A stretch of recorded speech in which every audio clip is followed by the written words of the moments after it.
எல்லாருக்கும் வணக்கம். இனிய புத்தாண்டு நல்வாழ்த்துக்கள். இன்றைக்கி நம்ம பார்க்குறது பார்த்திங்கன்னா முல்சீத்தா சோப்.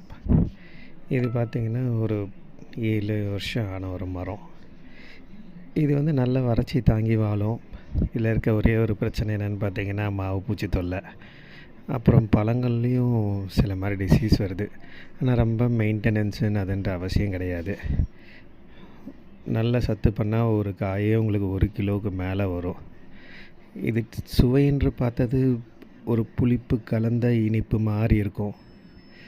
இது கேன்சருக்கு அதுக்கெல்லாம் சாப்பிட்டா நல்லதுன்றாங்க. அதுக்கான மெடிக்கல் ப்ரூஃப் இருக்கான்லாம் கேட்டால் எனக்கும் தெரியாது. இந்த மாதிரி தான் நோயின்னு நான் சொன்னது. ஒரு காய் பார்த்திங்கன்னா சின்னதாகவே இருக்கும். இதெல்லாம் பார்த்திங்கன்னா உங்களுக்கு 1.25 கிலோ வந்துச்சு. நம்ம குரூப்லேயே போட்டு எல்லாருக்கும் விற்றுட்டோம். எங்கள் சேனலை பிடிச்சிருந்தால் லைக் பண்ணுங்கள், சப்ஸ்கிரைப் பண்ணுங்கள். தேங்க்யூ.